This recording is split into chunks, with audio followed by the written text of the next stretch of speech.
Right. So let's come back to the discussion where we have stopped.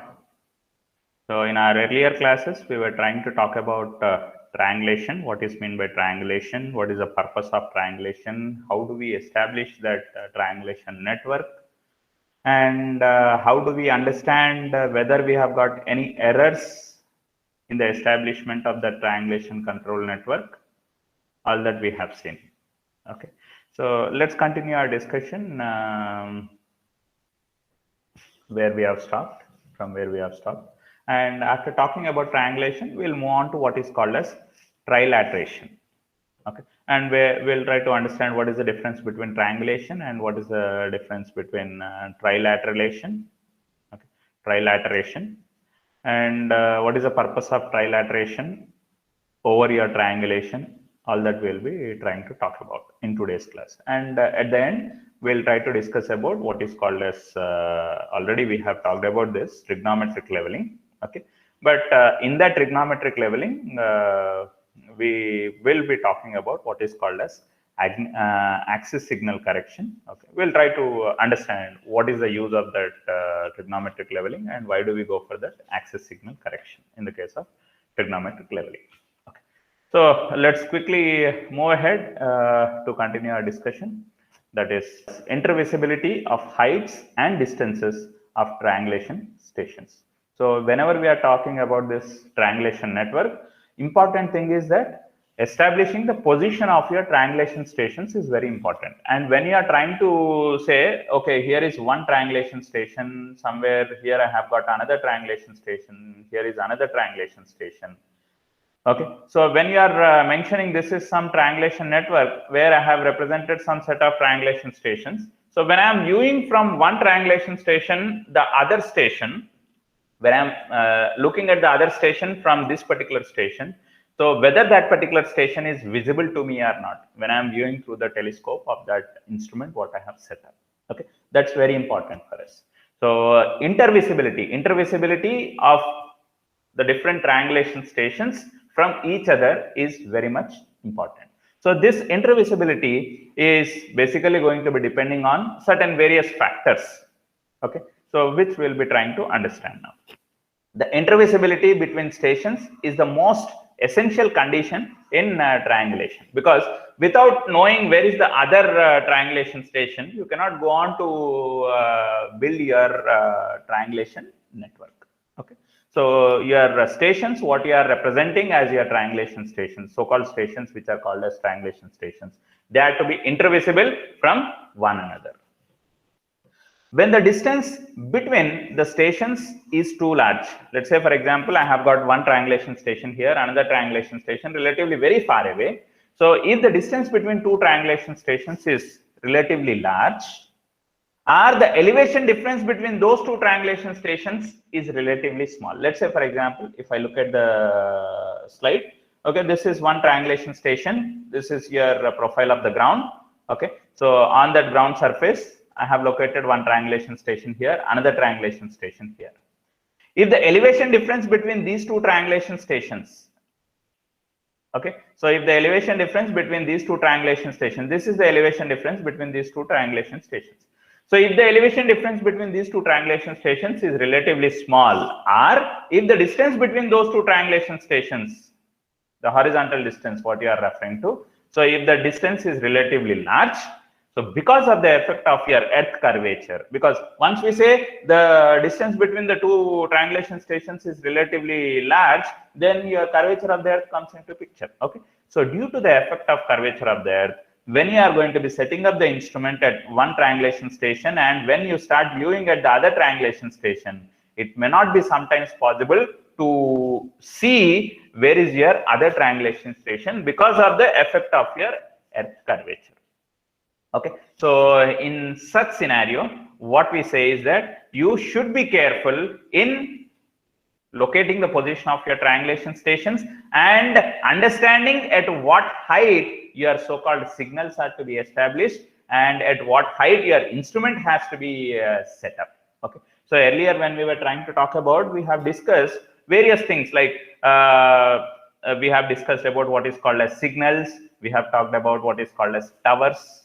Okay, So while discussing about your signal, why do we use the signal? Signal is going to be useful in indicating the position of your triangulation stations, which are relatively very far away from each other. That is the purpose of a signal. And what is the purpose of a tower? Tower is nothing but whenever the elevation of the ground is not very much suitable, the position of your triangulation station where you are supposed to be setting up the instrument is not very much suitable for viewing the position of the other triangulation stations because of various obstructions. Okay, maybe because of your profile of the ground, because of various issues. If you are not able to view the position of the other triangulation station, then in such case what we have said is we are going to build some tower which consists of two independent towers. Basically, in internal part of the independent tower on which you will be establishing your instrument. On the outer tower, you will be setting up your signal. That's what we have talked about. Okay. So now the ultimate objective is to what height you should be raising your towers to see that your triangulation stations are intervisible by neglecting the effect of your curvature of the earth. I don't say we are neglecting the effect of curvature of the earth, but however, because of the effect of the curvature of the earth, if you don't have a proper intervisibility between the triangulation stations, okay, so how do you ensure that you can raise the height of the instrument station or raise the height of your signal position, ultimately to have a proper intervisibility between one instrument station position to that of the other instrument station position. The calculations of height of the signal and instrument, because at what particular height I should be setting up your signal or at what height I should be setting up your instrument, because that will define what should be the height of the tower that you are supposed to be constructing. Okay, so the height of the signal and the instrument basically depends on various factors. We are not going into the details of how do we exactly calculate and so on. So we are roughly understanding what are the various factors that would affect the calculations related to that of your height of the signal and height of your instrument, which is to be set up at a particular triangulation station. Okay, so the various factors that would affect are the distance between those two triangulation stations, the relative elevation difference between the stations, as I have talked about, and it also depends on the profile of the intervening ground. Okay, so between those two triangulation stations, how is the profile of the ground? So that also would be defining us like what should be the height of your signal and subsequently the height of the instrument at which that particular instrument has to be set up over the triangulation station position. Next, coming to the field work. So what are the different components that we'll be covering under your that work what we are going to be carrying out in the field when you come across with your triangulation survey? So what are the different field components that are comprising this complete triangulation survey? So in any kind of survey, the first and the basic field work that we start with is reconnaissance survey. So what is the meaning of reconnaissance survey? So reconnaissance is nothing but recognizing the salient features of that particular area in which you are trying to carry out your survey. Okay, so here in my case, it's a triangulation survey. So what does this triangulation survey should contain? What kind of information that I should be looking at? So it basically contains various information that I should be looking, like how is the entire area. Okay, my preliminary understanding of that particular entire area in which I should be building your triangulation network, that so-called control network. So that is what one important thing what I should get started with. Next, how is the topography of that particular area? Whether that ground is undulated, whether it is a valley region, whether it is a hilly region containing ridges, or whether it has got some waterlogging areas, whether it is containing some forest region, whatever. So how is the topography of that particular area? So if you have got some topographical maps for that particular area, then you can go through those topographical maps to understand the various other characteristics of that particular location. So proper examination of the terrain, so whether it is proper level, huge undulated with valleys, ridges, and various other aspects. So how is the profile of the ground? So you can try to examine when you go across that particular area in the field, and understanding about where to choose your triangulation station position. So how which position could be the best suitable position to be called as your triangulation station. So that information we can try to go on to understand. How do you choose your triangulation stations means? So whenever you are choosing your triangulation stations, those stations should be intervisible to each other. We have seen in our earlier classes what are the characteristics that we need to satisfy while choosing your triangulation station. So those conditions we should have in our mind, okay, whether they are going to be justified or not. And selection of suitable position of baselines. After understanding roughly, okay, here, somewhere, I'll be establishing my triangulation stations. So at least in between all those triangulation stations, between two triangulation stations, we should be able to measure the accurate distance between those two station points. So we should identify which are those two triangulation stations in between which you are going to be measuring the base length. And next, going on to understand the intervisibility. In case if there is a difficulty in having a proper intervisibility between the triangulation stations, what you are establishing, then going on to understand what should be the height of the signal, what should be the height of the tower that should be that you should be erecting there over your triangulation stations to have a proper triangulation network constructed. And it also requires what is called as a great experience, because everything what you are talking about in this triangulation survey is not just only the usage of the instrument. Here it also involves various other aspects like having a proper signaling from one triangulation station to the other triangulation station, having a proper baseline measurements, carrying out the proper baseline measurements to that of the maximum accuracy. So to eliminate the errors in your triangulation network, what you are going to be establishing. So for that, you require great experience and judgment and skill. So whether your position of the triangulation station is correct or not, your whatever height of the signal that you are establishing, the height at which the instrument is set up. So whether those aspects are correct or not. So in order to understand that whether they are correct or not in establishing a proper triangulation network, so you should have a proper experience, skill, and judgeful person to carry out that particular triangulation network. So first step in the fieldwork is your reconnaissance. Second step, so after understanding which are your triangulation stations, so next step is to erect your signals. Okay, so we know what is the purpose of the signal. So over your triangulation station, so at what height your signals are to be erected, what type of signals are to be erected there. So all that we should be understanding. Next, how do we measure the length of that baseline?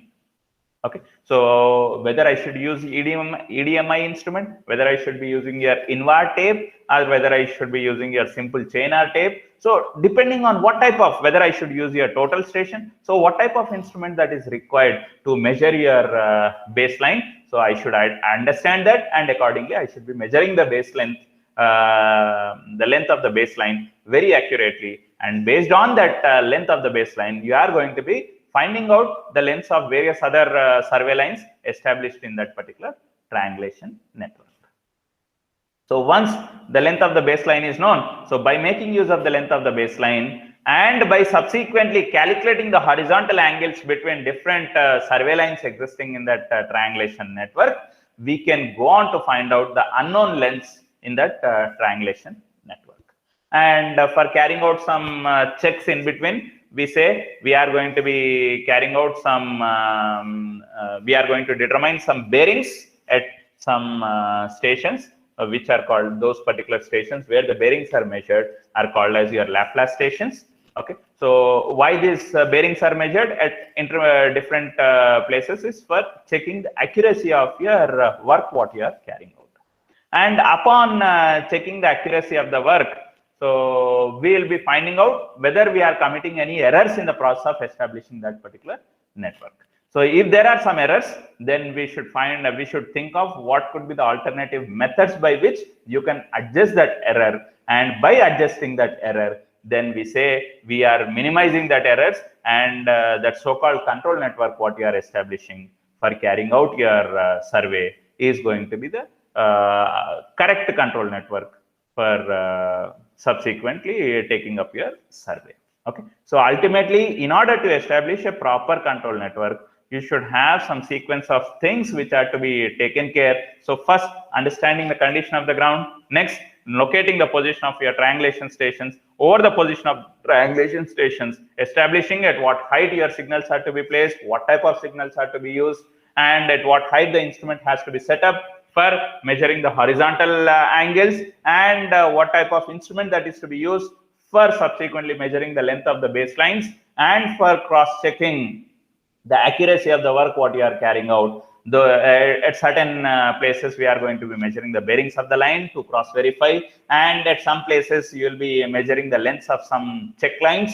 Okay, so to verify what is the length that you have measured in the field and what is that you have mathematically which you have calculated, so you will be cross verifying it.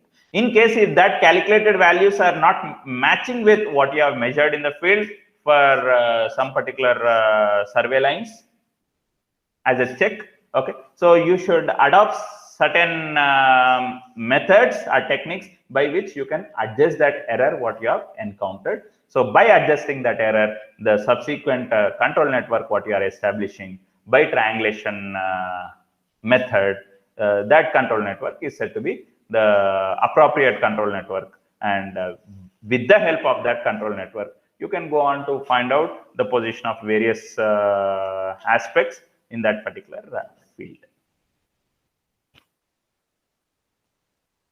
So that is all about what is called as triangulation. Next, we'll be moving on with what is called as trilateration. Okay. So trilateration. So what is this trilateration mean? Trilateration is something in which you are going to be once again talking about establishing a control network.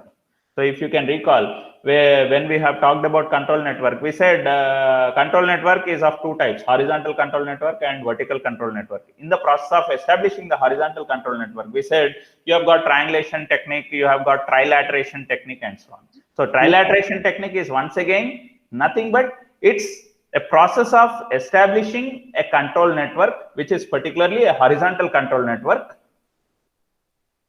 So here also we are going to be establishing a horizontal control network only. But what is the difference between triangulation and trilateration? In the case of triangulation, if you can recall, we have measured the angles between survey lines in your triangulation network. Based on those angles what you are measuring with the help of theodolite or any other instrument, and by making use of your baseline, length of the baseline, you went on to calculate the lengths of various other lines existing in the triangulation network by making use of length of the baseline and the angles between different survey lines in that triangulation network.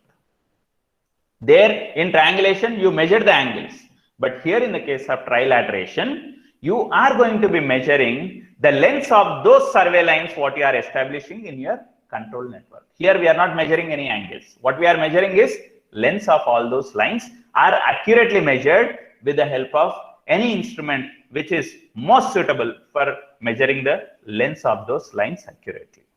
So either you can make use of what is called as EDMI instrument, or maybe a total station instrument for accurately measuring the horizontal distance between two survey stations. Okay. So let's say, for example, I have got some control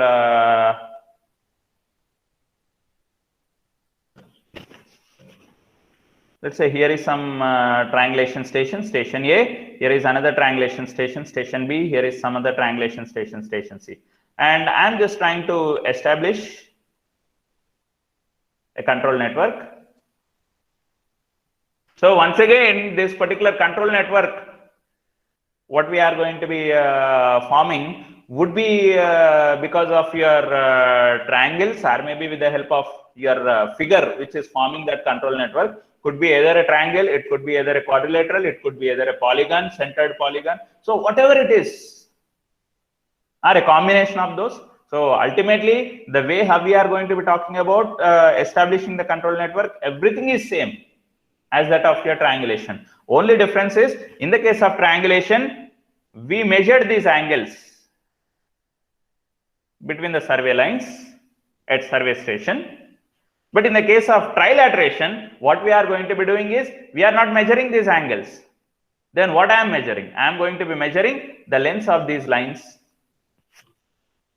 Distance between survey station A to B, survey station A to C, survey station B to C. So those lengths are going to be measured accurately with the help of what is called as your EDMI instrument. So how do we measure the lengths of your, let's say, line AB or line BC or line CA accurately with the help of your EDMI instrument? What does this EDMI stands for? Electronic Distance Measuring Instrument. Okay, so electronically we are going to measure the distance between 2 points with the help of that instrument. So that instrument is what is called as EDMI instrument. So what is this EDMI instrument? How do we measure this distances with the help of EDMI instrument and so on? You'll be coming across in your next subsequent classes, which will be handled by Madam. Okay, Madam will be taking up this EDMI instrument, and where you will be understanding like what is the basic principle involved in this EDMI instrument for measuring the distance between 2 points. How do we measure and all that we'll be trying to understand hopefully in the next couple of classes. Okay, here let's say for accurate measurement of the distance between two triangulation stations, I am using your EDMI instrument or any other advanced instrument by which I can accurately measure the distance between those two triangulation stations. I'll adopt that, and by adopting that technique, I'll try to measure the lengths of all that control lines existing in that control network. Okay, so I can say this is my control network, which I can go on to extend it further depending on your necessity, and so on. I can go on to establish your control network like this. Maybe this is triangulation station G, triangulation station H, and so on. Okay, so ultimate difference between triangulation to that of trilateration is, in triangulation we are measuring the angles with the help of theodolite or any other instrument. In the case of trilateration, we are measuring the lengths of the sides of your triangulation network. That's the basic difference between triangulation to that of trilateration. So trilateration is nothing but it's another surveying method in which the lengths of all the sides of your chain of triangles or polygons or quadrilaterals are measured with an electronic instrument or maybe with the help of any other, but ultimately you should be able to use that instrument to accurately measure the lengths of all those sides which you are representing in that triangulation network. And after measuring the lengths, indirectly you are measuring what is called as your angles. Okay, in the case of triangulation, you have measured angles and indirectly you have measured your lengths of the sides. Here in this case of trilateration, you measure the lengths accurately, and based on that length you go on to measure the angles in between two survey lines by indirect approach. Indirect approach in the sense, I'll be making use of what is called as your cosine rule. So once I know the sides of the triangle, then based on the sides of the triangle, then I can go on to find out the angles. Whichever angle I want to find out, I can go on to find out by making use of what is called as your cosine rule. We'll see what is that cosine rule, by which how can I find out the angles indirectly. This is used in the construction of chain of network of interconnected triangles. Okay, so in that chain of network of interconnected triangles, you can make use of this trilateration technique. To ultimately, the purpose of trilateration technique is to establish your control network. So you are establishing the control network by measuring the linear measurements, and based on those linear measurements, you are computing your angular measurements based on your cosine rule. The angles of the triangle and the coordinates of their vertices are determined by trigonometric computation. So those so-called angles and subsequent coordinates. So coordinates, how do we find out? Latitude, departure values, which we have talked about, are in that way, are based on your rectangular coordinate system. I can resolve that point into what is called as x coordinate, y coordinate, and accordingly I can go on to write down once the length of that line and the angle, how much that line is making with some reference axis. I can go on to calculate their projections on those respective axes to define what are their respective coordinates of the vertices. So how do we do that? Based on your simple trigonometric functions. So we'll be finding out what is your angles existing in the triangle, or what is your subsequent coordinates of those various triangulation station points. In contrast to triangulation, it does not involve the measurement of angles. So in the case of triangulation, we are measuring the angles and we are computing the lengths. But here in the case of trilateration, we are measuring the lengths and we are computing your angles. Trilateration has the same purpose as that of your triangulation. So ultimate purpose of trilateration is same as that of your triangulation. In triangulation, ultimate purpose is to establish your triangulation network. In the case of your a control network, basically, okay. In trilateration also, ultimate purpose is to establish your control network. Purpose of both different types of surveys is same, but the approach is different. That's it. Let's say I know the position of two instrument stations. Let's say this is one instrument station, this is another instrument station, this is instrument station A, this is instrument station B. So by knowing the positions of two instrument stations, by carrying out the linear measurements, okay, by measuring the distances, you are going to be establishing the other instrument stations, that's your other trilateration station positions. And subsequently, we are going to be finding out, or we are going to be measuring the lengths of all those various distances between the station points is what we are carrying out with the help of your EDMI instrument, or maybe with the help of your total station, or maybe with the help of your chain or tape. If at all you can measure the distance between those 2 points, the horizontal distance between those 2 points accurately with the chain or tape, if you can do that, still you can go on to do. But however, we come across with various errors in the case of those usage of chain or tape for large distance measurements. So we avoid the usage of that, and subsequently we go on to use electronic distance measuring instrument, or maybe a total station instrument, for measuring the horizontal distance between 2 points. This is typically a control network, what it looks like in your 3-dimensional space. It could be a triangulation network, I can call it as. It could be a trilateration network, which I can call it as. Okay, so control network wise, both look same, but the way how we are going to be carrying out that or finding out the unknowns in that control network would be different. In the case of triangulation, as I said, we measure the angles to compute your lengths. Here in the case of trilateration, we measure the lengths to compute your angles. That's only the difference. So when it comes to triangulation, we know the angles. Look at this. Let's say this is some triangle, simple triangle. So we measure the angles, internal angles, and based on these internal angles, we were trying to find out the lengths of the other sides of the triangle, given what is the length of one baseline. Okay, so that's what we were trying to find out based on what is called a simple sine rule. Now, when it comes to the case of your the other way, trilateration technique, which we are trying to talk about, in which we know the lengths of the sides and we are required to calculate the angles. So I can make use of what is called as your cosine rule. So if you can look at this cosine rule, so based on this cosine rule, if I want to find out the internal angle at point A, so I can try to do that. If I know what is the length of that side AB, BC, and AC. So by knowing the lengths of those sides of the triangulation network, we can go on to find out the subsequent internal angles based on your simple cosine rule. So what are the different principles that we come across in the trilateration network? So principle is nothing but the way, approach by which you are going to be establishing the control network in the case of your trilateration. Trilateration is a highly accurate and precise method of establishing and expanding horizontal control network. Okay, so why do we call it as highly accurate and precise method?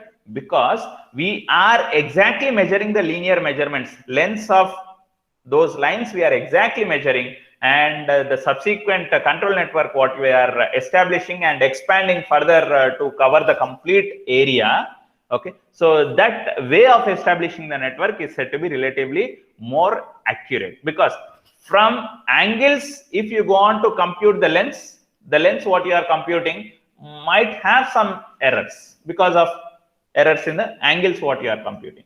But if you can measure your length itself accurately with the help of the instruments, then that particular control network what you are establishing by measuring the length accurately, so that network is said to be highly accurate and precise approach for carrying out your horizontal control network, or for establishing the horizontal control network.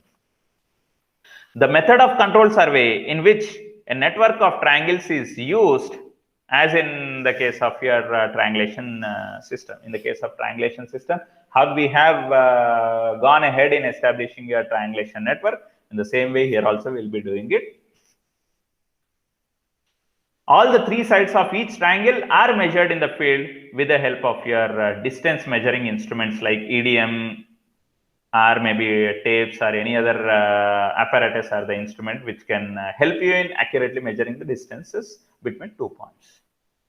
So here in the case of trilateration, horizontal angles are not measured in the field. What are measured is the lengths of the sides of your triangle are measured. Based on the lengths of the sides of the triangle, you go on to calculate the horizontal angles between different lines in the triangulation network. Angles in a trilateration system are computed indirectly from the lengths of the triangle by what is called as your cosine rule. But however, few horizontal angles are also sometimes measured directly in the field to check whether your computed angles, whether your angles what you have calculated are correct or not. In the case of triangulation also, we said based on angles which are measured in the field, you go on to calculate the lengths of various sides in the triangulation network. But however, you exactly measure the lengths of some of those lines in the triangulation network, which we call it as check lines. What is the purpose of that check line? The length of that line we accurately measure in the field and we compare with what we have calculated. Here also in the case of trilateration, for checking the accuracy of the work which we have carried out, we go on to measure certain horizontal angles even in the field, and those horizontal angles what we have measured in the field, we try to compare it with what we have calculated, and we try to understand how much is the error that we are encountering. In case if the error is more, then we have to adjust that particular error among all the other survey station positions, and then we have to minimize the effect of that error and subsequently to establish your proper control network. So trilateration is adjusted after the computation of the angles, and then the coordinates of the stations are determined. So we go on to cross verify with what is the angle that we get exactly when we measure in the field to that of what is the angle that you are getting from the computed values. We compare it. If there is an error, the error is adjusted, and once the error is adjusted, then we go on to properly establish, or we go on to represent a proper representation of your trilateration network. Sometimes astronomical observations for azimuth, that's nothing but the bearings of some of those lines are sometimes measured ultimately to have a cross verification. So that particular station where the bearings are measured are nothing but we call them as Laplace stations. Okay, so even in the case of trilateration or triangulation, so we can go on to measure the bearings of some of those lines ultimately to just to have a cross verification to that of the network what you are establishing. Vertical angles are also measured sometimes depending on your necessity, where elevations have not been properly established. So if I do not know the elevation difference between 2 points, 2 triangulation stations, so you can go on to measure the vertical angle also with the help of any theodolite instrument or maybe with the help of the total station instrument. So ultimately to find out what is the elevation difference between 2 triangulation station points. So what are the advantages and disadvantages of this trilateration process? The advantages is it's a very rapid technique by which you can go on to establish your control network. Why do we say rapid? Because we are setting up the instrument and we are measuring the linear distances between different triangulation stations in the triangulation network. So at a very faster rate, you are able to measure that length, and you are establishing your control network. And in the case of this trilateration, there is nothing called as a scale error. So earlier, when I was talking about triangulation, I said there is something called as a scale error. But here in the case of trilateration, you will not come across anything called as a scale error. What does this word scale error means? Scale error is nothing but it is the difference between the measured length and your computed length. I repeat, so difference in the measured length to that of your computed length.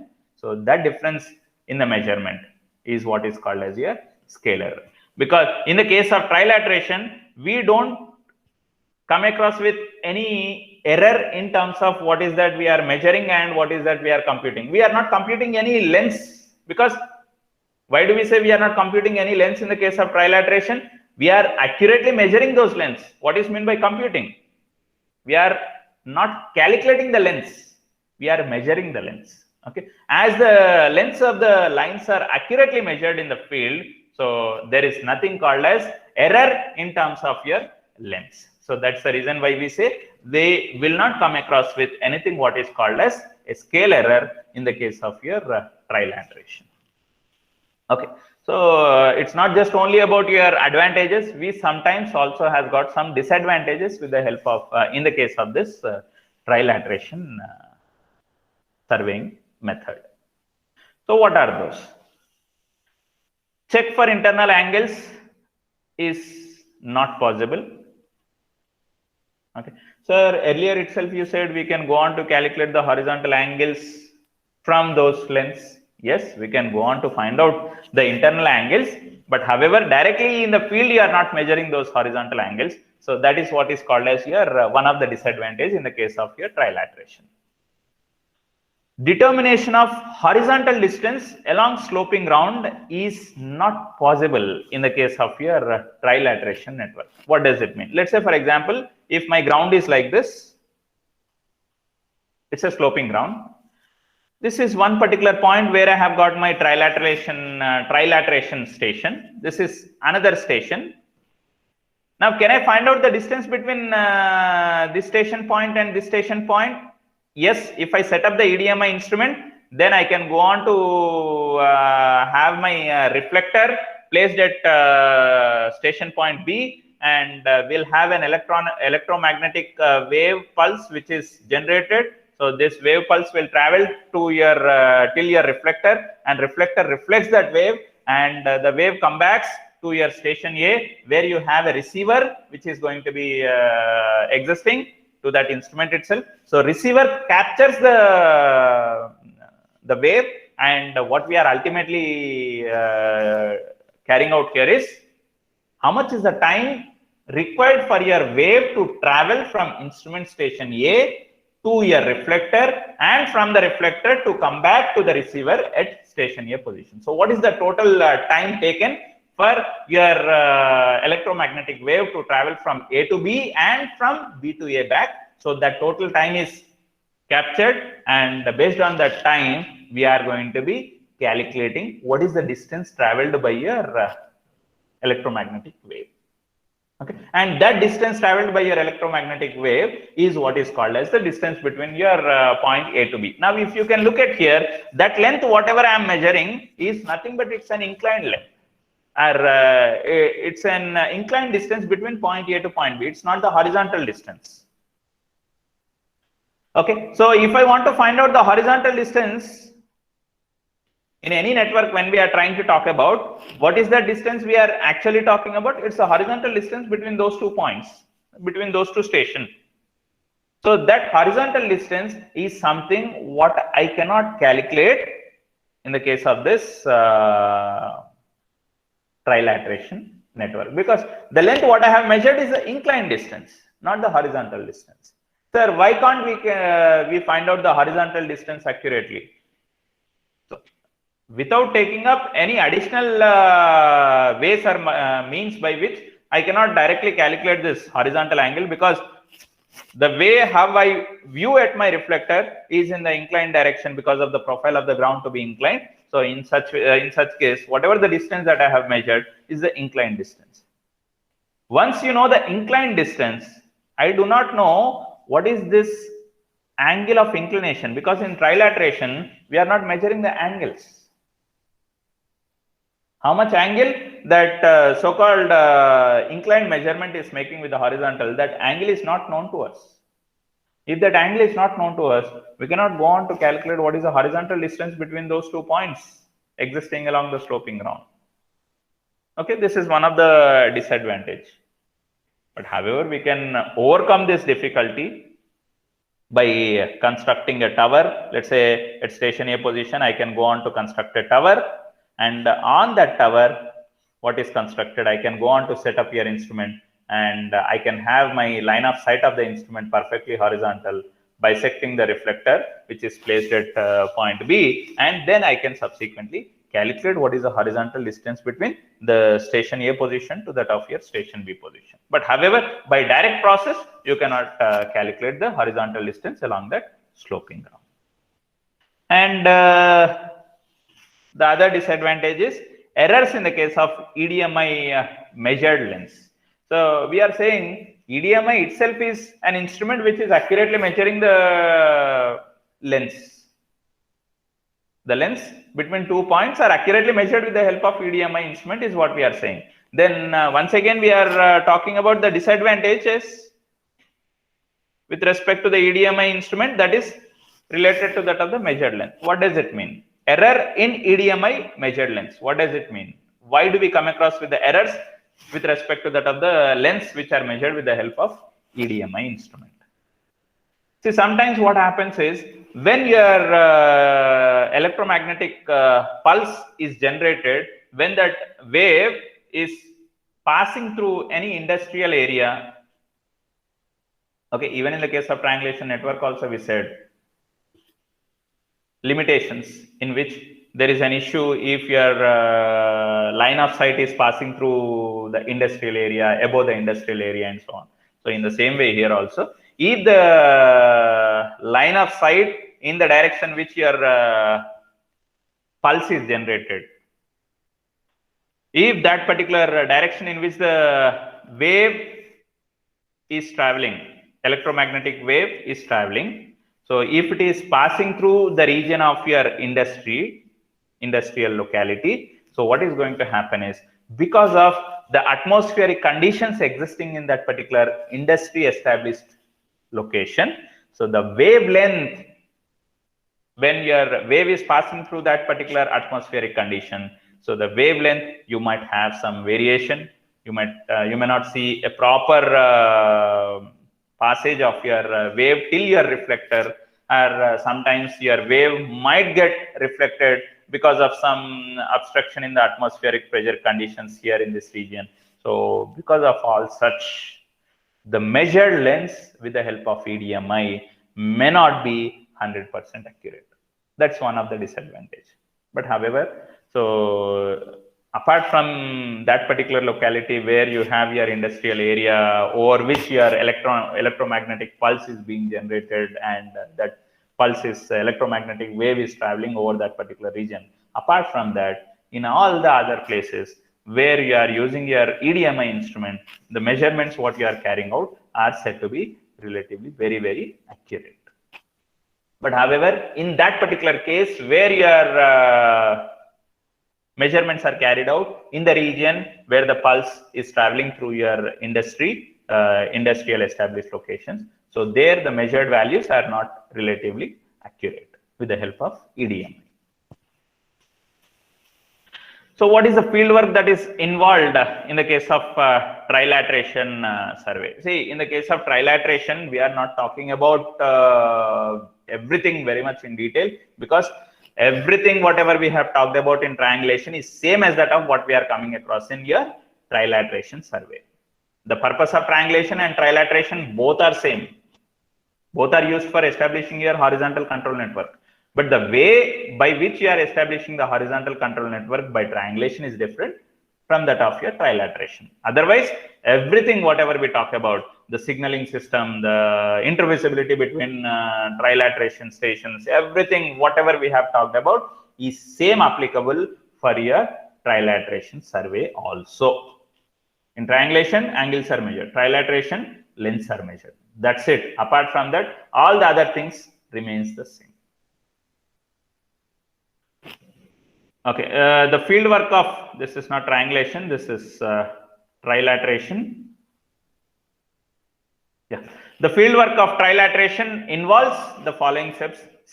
The steps what we follow in the case of triangulation, the steps what we follow in trilateration, everything remains one and same, but only difference is in the case of trilateration, we measure the horizontal angles, then to compute your lengths. Here in the case of trilateration, we measure your lengths to compute your horizontal angles. That's only the difference. Otherwise, the complete process of establishing a proper control network by triangulation survey or by trilateration survey, both remains the same. Okay. Next, let us move on to talk about the last topic of your third unit, that is what is called as trigonometric leveling. So while talking about what is meant by leveling, there itself already I have talked about what is meant by trigonometric leveling. Okay. Once again, a quick glance to what does that trigonometric leveling mean, and then we'll be trying to talk about what is called as axis signal correction. So why do we come across with that axis signal correction? What does that axis signal correction mean? And why do we need to come across with that axis signal correction? Let us quickly understand. So what is meant by trigonometric leveling? Trigonometric leveling is the process of determining the difference of elevations of stations from observed vertical angles and known distances. So trigonometric leveling is nothing but it's a process of finding out the elevation difference between 2 points. So what does this elevation difference between 2 points mean? Let's say, for example, this is my profile of the ground. Here is one point and here is another point what I am trying to look at. I want to know what is the elevation difference between this point A and point B. Now, how do we find out the elevation difference between point A and point B? So there are various ways by which you can find out the elevation difference between point A and point B. One of that technique is what is called as a direct leveling technique, and the other is reciprocal leveling. In this direct leveling, what we do is we go on to find out what is the RL of point A, what is the RL of point B. Now, knowing what is the RL of point A and point B, then I can say the elevation difference between A and B is equal to RL of point B minus RL of point A. That tells me what is the elevation difference point A and point B. Now, how are we calculating this elevation difference? So, in order to know what is the RL of point A and what is the RL of point B, by simple leveling instrument, I can go on to find out the RL of different points with respect to the known RL of your benchmark point. That's one way. That is what we call it as your direct leveling. Or the other way is knowing what is the, let's say for example, I have set up your theodolite instrument at station A position. I have measured what is the horizontal angle between point A and point B. This distance, horizontal distance between point A and point B is what I am calling it as distance D. And with the help of the theodolite instrument, let's say for example, I have set up, I have placed some leveling staff or whatever. I'm just trying to measure the inclined angle with the position of the theodolite what I have placed at instrument station A. Okay, so once the vertical angle is measured with the help of the theodolite, so with the help of this vertical angle, let's say this vertical angle is something alpha. So with the help of this vertical angle, with the help of the linear measure, that's a horizontal distance between point A and point B, I can go on to subsequently find out what is the RL of this point B with respect to the known RL of your point A. Okay, so that is something what we can calculate. That is what I have defined here trigonometric leveling as. So we can go on to find out the elevation difference between 2 points by knowing the vertical angle and the horizontal distance between those 2 points. Okay, so we have understood what is meant by direct leveling. Next, what is meant by reciprocal leveling? Reciprocal leveling is nothing but With instruments at station A position, I'll try to find out what is the vertical angle by bisecting whatever signal or something that I have placed at your station B position. Okay, so from station A position, I'll try to determine the vertical angle, and subsequently I'll shift my instrument station to station B position, and then I'll go back to once again bisect the point at station A, and I'll try to find out what is the vertical angle again. Okay, so vertical angle with station A position I know, vertical angle with station B position I know, the average of the vertical angles is what I can calculate, and by making use of that average of the vertical angles and the horizontal distance between those 2 points, I can go on to find out the elevation difference between those 2 points. Okay, that is what we call it as your reciprocal leveling. Okay, so ultimately, whether it is a direct leveling or a reciprocal leveling, the ultimate purpose is to find out the elevation difference between 2 points. Okay, so for finding out the elevation difference between 2 points, so what are that things that are required for us is you should be knowing your vertical angle, and you should be knowing the distances between those 2 points. Okay, so vertical angle, how do we measure? With the help of a theodolite or with the help of a total station instrument, you can go on to measure that vertical angle between those 2 points. And how do we measure the horizontal distance? You can go on to measure the horizontal distance with the help of even your what is called as a chain or a tape, or maybe with the help of EDMI instrument, or maybe with the help of your theodolite instrument, whatever, you can make use of it to measure your horizontal distance. And by knowing your vertical angle and horizontal distance, we are going to be subsequently calculating the relative change in positions of those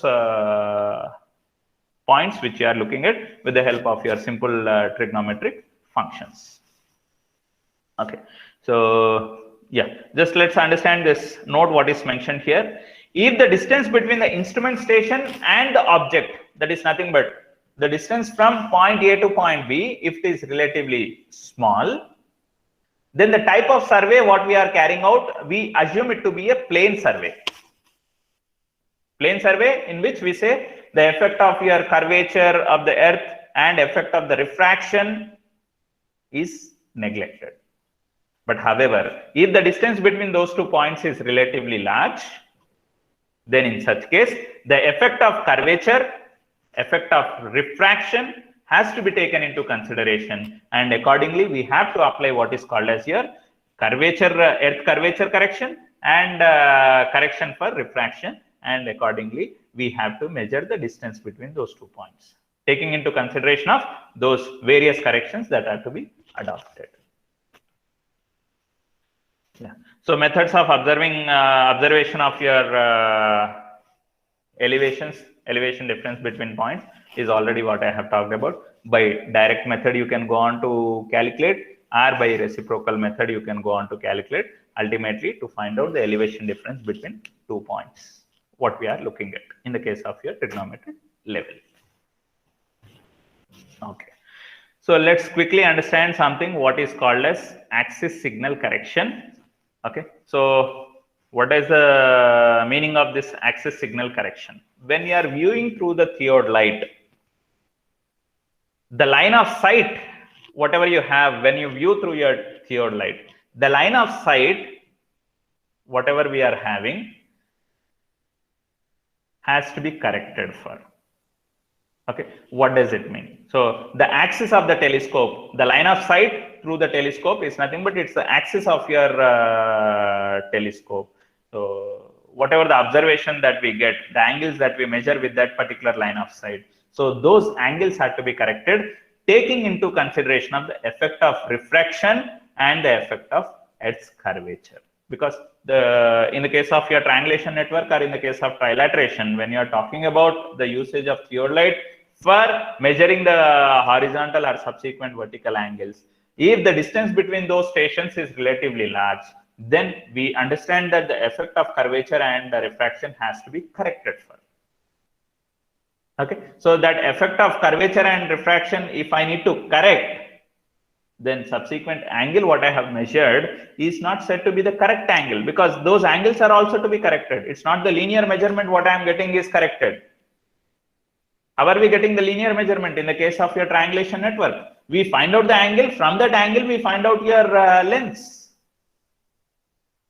Then if I say the length, what I am trying to calculate is to be corrected for, then what is to be corrected then?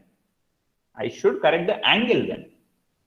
Those angle at which your so-called object is bisected, that angle has to be corrected, taking into consideration of the effect of curvature and refraction. So that correction with respect to the line of sight, which indicates you the angle, is what is called as your axis signal correction, or which is also called as eye and object correction.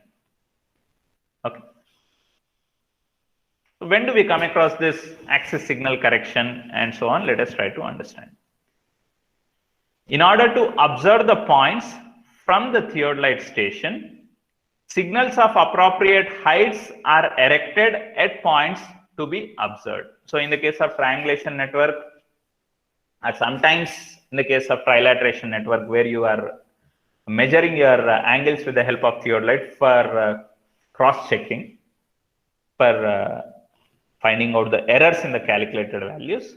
Okay. So in such case, whenever you are measuring the angles with the help of your theodolite, so what do we do in the case of triangulation or trilateration? So we set up your theodolite at one instrument station, and we go on to have a proper bisection onto the signal which is placed over your other triangulation station or other trilateration station. So when you are viewing the signal which is established at the other triangulation station from the instrument which is placed at this triangulation station, so that so-called line of sight through which you are representing your angle, so that line of sight is not said to be appropriate, because the angle what we are measuring with that represented line of sight has to be corrected. So in which case we need to be correcting it. Let us try to understand. So in order to observe the points from theodolite station, signals of appropriate heights are erected at points to be observed. So to whichever point I want to find out your horizontal angle or vertical angle, so at that particular station point, we place a signal to understand where is the position of the triangulation station, and accordingly we are going to be having a proper bisection of the instrument to that signal what is erected there, and we go on to measure the angle. The signal may or may not be of the same height as that of the instrument. The signal whatever you are placing there, the height of that signal may or may not be of the same height of the instrument what you are setting up here. Okay. If the height of the instrument and if the height of the signal, if they are same, then we say you need not apply any axis signal correction. But however, in case if the height of the signal is not same as that of the height of the instrument axis, then it is understood that the axis corresponding to your line of sight has to be corrected for, and that particular correction is what is called as your axis signal correction or eye and object correction.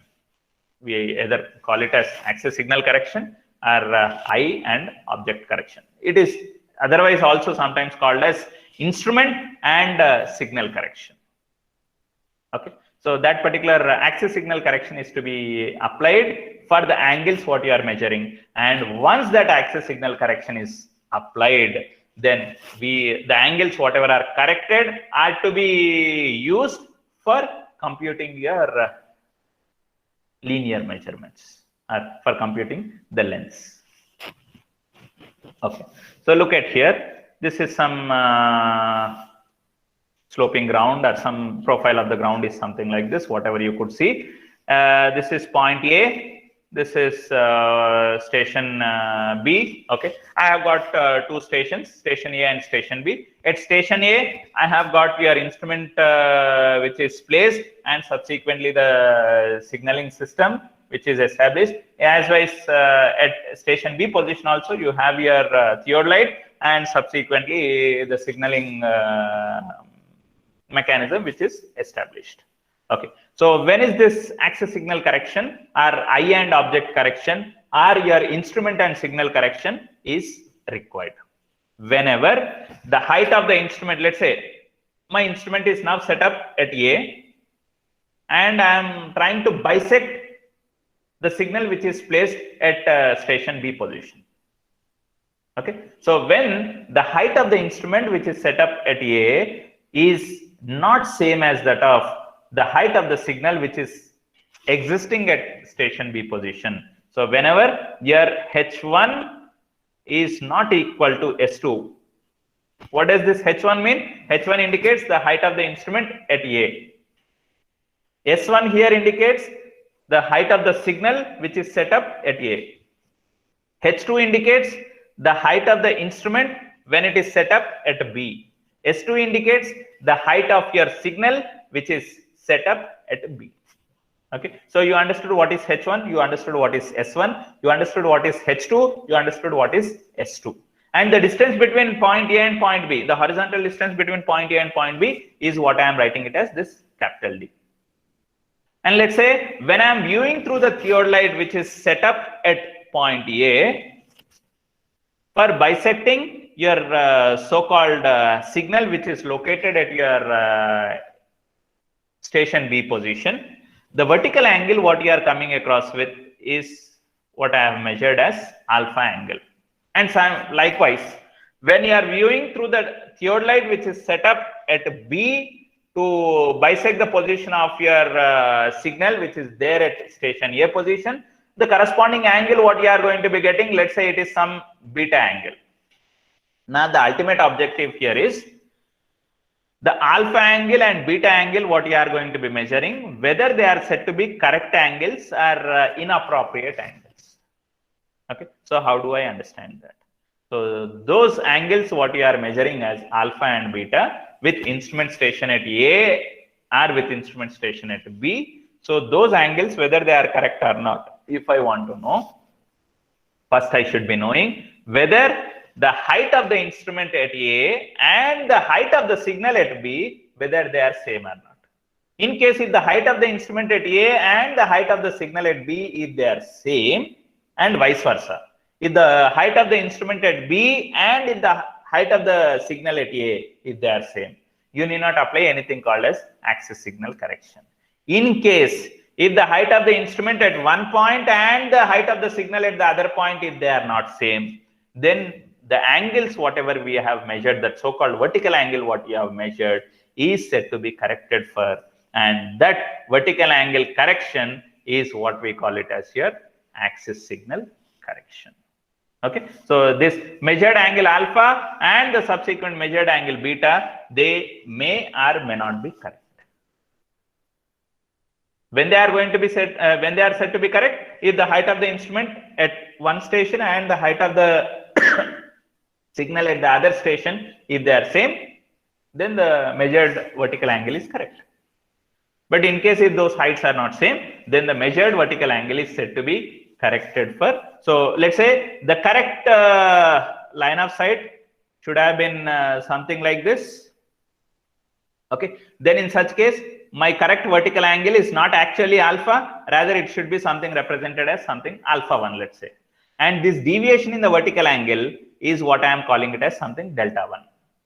In the similar way, with respect to instrument at station B position, when you are measuring your angle beta, that angle beta may not be a correct angle. That so-called vertical angle what you have measured with instrument at station B, focusing the signal at station A, that vertical angle beta may not be a correct angle. So there also you might come across with some error. Okay, let's say delta 2 is the error in your angular observation, and that delta 2 value is what you are required to be calculating.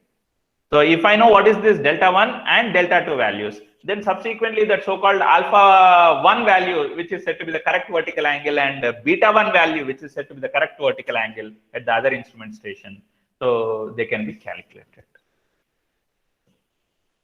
Okay, let us quickly understand each of those terms what we come across here in this representation.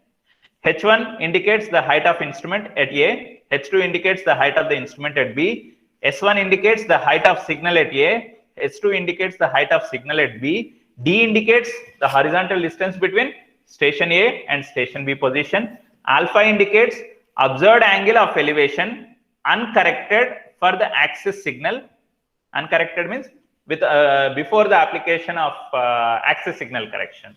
And beta indicates observed angle of depression uncorrected for the axis signal. Why do we call it as elevation? Why do we call it as depression? Means if your theodolite is rotated in the vertical plane like this to measure your vertical angle, so this angle is obviously called as your elevation.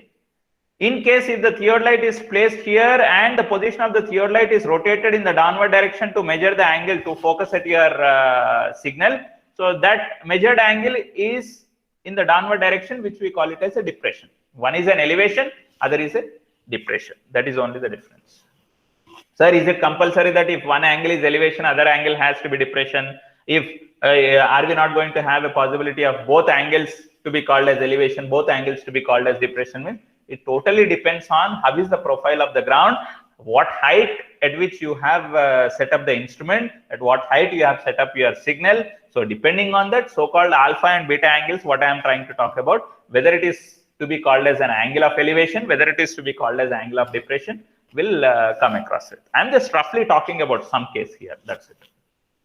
And alpha 1 is said to be the angle of elevation, which is the corrected angle after applying your axis signal correction. And delta 1 is said to be your axis signal correction value, that how much is that axis signal correction error with respect to that of your angular measurement. And beta 1 is the angle of depression, which is corrected for axis signal. And delta 2 is indicating you the amount of that corresponding axis signal correction at station B position.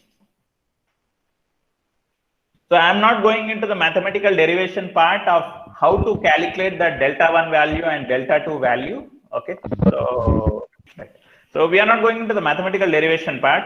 Please, those who are interested in knowing how we are getting this delta 1 and delta 2 values, can please go through any of the standard textbook. Okay, where you will be finding out, or it may not be any standard textbook, you will find many of the videos available even in YouTube also, to know about how to apply your trigonometric axis signal correction, how to find out that axis signal correction value for the angle that you have measured. Okay, you will be getting this derivation there. Okay. So I am just quickly giving you that angles what we are going to be getting upon deriving them. Okay. So if the observation is taken from A towards B, instrument is at station A and you are focusing at the signal which is set up at station B, then that subsequent axis signal correction value, that's the delta 1 value, is what we can get from this particular expression.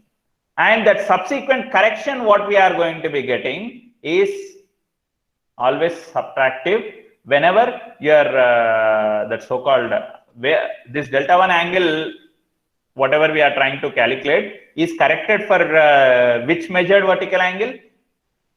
For the measured angle alpha.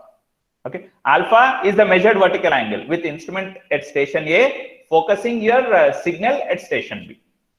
That vertical angle what you have measured is alpha, and we said this alpha angle has to be corrected. Now this alpha angle has to be corrected. If you can look at your so we said this would be the appropriate axis of your telescope or the appropriate line of sight. So this delta 1 angle whatever we are calculating has to be subtracted from alpha angle to get what is your alpha 1. So whenever your angle, vertical angle what you have measured is an elevation, I repeat, whenever your vertical angle what you have measured is an elevation angle, that's a measured angle is in the vertical upward direction, then the correct angle what you are going to be measuring, okay, so the correct angle what I am going to be measuring, what is my correct angle? Alpha 1. So alpha 1 is nothing but alpha minus the corresponding correction, axis signal correction. So here why I am saying it is minus, because the line of sight was supposed to be relatively at a lower elevation, but however when you are focusing at your inappropriate position of your signal, as the height of the signal is relatively higher than that of the height of the instrument. So because of that difference in elevation between the height of your instrument to that of the height of the signal, so your inclination of the angle was relatively more than what it was supposed to be. Okay, as the inclination of the angle was more than what it was supposed to be, then your correction was supposed to be a negative one.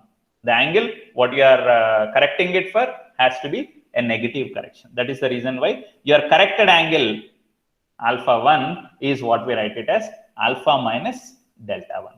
The other way, if the measured angle is a depression, I repeat, if the measured angle is depression, and obvious that you are okay, let me just show you that the case what I am referring to. Okay, this is the profile of the ground with this position of the instrument. This is the initial position of the instrument. Let's say axis of the telescope horizontal. Let's say this is the height at which I have got my signal available. Okay, so this height I am calling it as S1. This height of the instrument is what I call it as H2. If H2 is not equal to that of S1, then what is going to happen? This so-called vertical angle, whatever we are going to be measuring, focusing at what is called as your signal, is not considered to be the correct angle of depression what we are measuring. Let's say this is not properly beta angle, because we focused at your signal assuming that both the heights are same, but however, as both the heights are not same, so what should have been the appropriate position of your line of sight for getting a proper focus to your same height of the instrument to that of the same height of the signal? So you will have a further depression. This is something what we are indicating is delta 2. So in this case, what is your correct vertical angle with instrument at station B focusing your signal at station A means? So that corrected vertical angle, which I am calling it as beta 1. So it's nothing but it should be equal to this beta 1 angle should be equal to this. I am writing it as beta 1. So beta 1 angle should be equal to beta plus delta 2. So whenever your angle is a depression, the measured vertical angle is a depression. So you should be adding the axis signal correction to your measured value. In case if your measured angle is an elevation, then your corrected vertical angle is nothing but measured angle minus the axis signal correction. So please do understand. So whenever your measured angle is an elevation, so subsequently your true vertical angle is nothing but it has to be calculated by subtracting the axis signal correction in terms of the angular value. You have to subtract that angle from your measured value. In case if your angle what you are measuring, the vertical angle what you are measuring is a depression, then your corrected angle for axis signal correction is going to be equal to observed angle plus the amount of axis signal correction that we are going to be coming across with. So that's how we go on to calculate what is delta 1 and what is delta 2 angles. And when it comes to the case of delta 2, the correction for signal is evidently sorry, this is not subtractive. I'm sorry. This is additive. For this case, why I'm saying it is additive? I consider this angle to be your depression, whereas in this case, I consider this angle to be elevation. Elevation means the vertical angle is in the upward direction. Depression indicates the measured vertical angle is in the downward direction. So that's how you go on to calculate delta 1 and delta 2 values. And once that delta 1 and delta 2 values are known, then you can go on to calculate your corrected alpha angle and corrected beta angle. So how are we getting that corrected alpha angle and corrected beta angles? Based on what is called as your axis signal corrections that are applied for the measured vertical angles with instrument at station A focusing the signal at B, and with instrument at station B focusing the signal at A. Okay. So the correction, if you can understand this statement, everything is more clear. The correction for axis signal is negative for angles of elevation, and it is said to be positive for angles of depression. So whenever your angles, what you are measuring, the vertical angles, what you are measuring is said to be the angles of elevation, then the corresponding correction for axis signal is negative. Whenever your vertical angle, what you are measuring is a depression angle, then the corresponding angle of axis signal correction is said to be a positive. Okay, so that axis signal correction value has to be added to your observed value in the case of an angle of depression.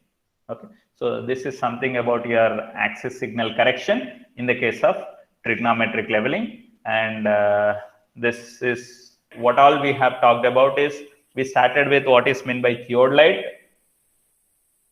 surveying, and then we went on to talk about what is meant by triangulation, and we went on to talk about what is meant by trilateration, and towards the end we have discussed something about what is called as axis signal correction in the case of your trigonometric leveling. Okay, so we'll stop our discussion for today.